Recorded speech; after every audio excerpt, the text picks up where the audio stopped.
Raiding, also known as depredation, is a military tactic or operational warfare mission which has a specific purpose.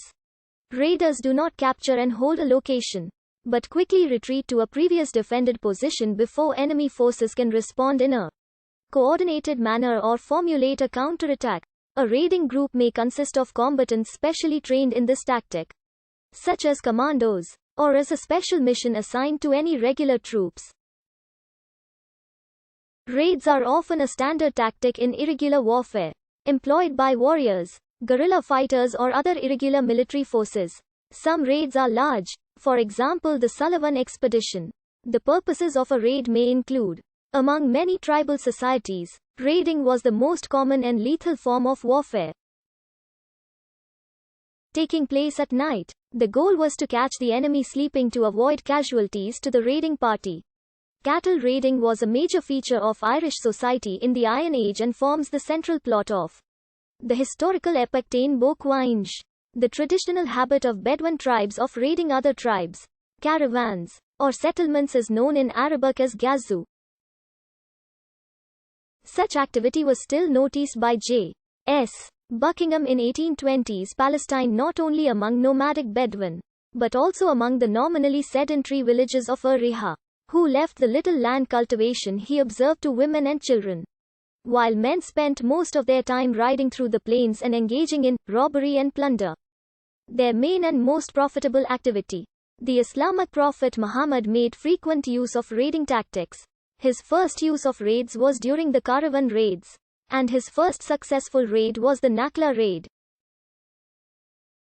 In January 624, Muhammad ordered this raid to attack a Quraysh caravan and gather information. During the invasion of Thi Amra, he ordered a raid on the Banu Muharib and Banu Talaba tribes after he received intelligence that they were allegedly going to raid the outskirts of Medina. One person was captured by Muslims during this raid.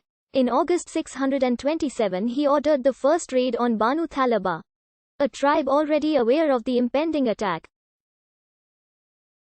So they lay in wait for the Muslims. And when Muhammad ibn Maslama arrived at the site, 100 men of the Banu Talaba ambushed them, while the Muslims were making preparation to sleep, and after a brief resistance killed all of Muhammad ibn Maslama's men. Muhammad ibn Maslama pretended to be dead. A Muslim who happened to pass that way found him and assisted him to return to Medina. The raid was unsuccessful. Small-scale raiding warfare was common in Western European warfare of the Middle Ages. Much of a professional soldier's time could be spent in little war, carrying out raids or defending against them. Typical of this style of warfare was the mounted raid or chavchi.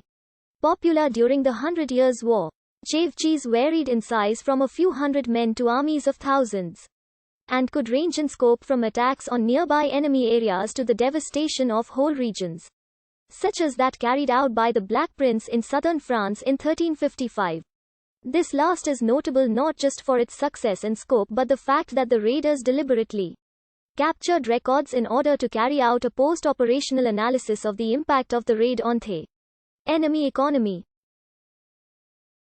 The largest raids in history were the series undertaken during and following the Mongol invasion of Central Asia. Examples of lesser-scale raids include those staged by the Cossacks of the Zaporizhian Sech, the Grande Army, and cavalry raids that took place during the American Civil War such as Morgan's Raid, and numerous examples of small group raids behind enemy lines that have taken place throughout all periods of history. In the operational level of war, raids were the precursors in the development of the operational maneuver groups in the Soviet Army. As early as the 1930s,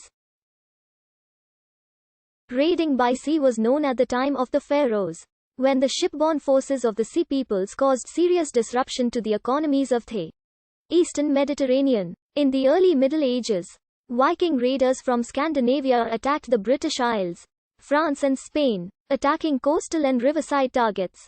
Much Viking raiding was carried out as a private initiative with a few ships, usually to gain loot, but much larger fleets were also involved, often as intent on extorting protection money as looting and pillaging. Raiding did not cease with the decline of the Viking threat in the 11th century. It remained a common element of the medieval naval warfare. Extensive naval raiding was carried out by all sides during the Hundred Years' War, often involving privateers such as John Hawley of Dartmouth or the Castilian Peronino. In the Mediterranean, raiding using odd galleys was common throughout the Middle Ages and into the Renaissance and was particularly a feature of the wars between the Christian powers and the Ottoman Empire in the 16th century. Raiding formed a major component of Ingli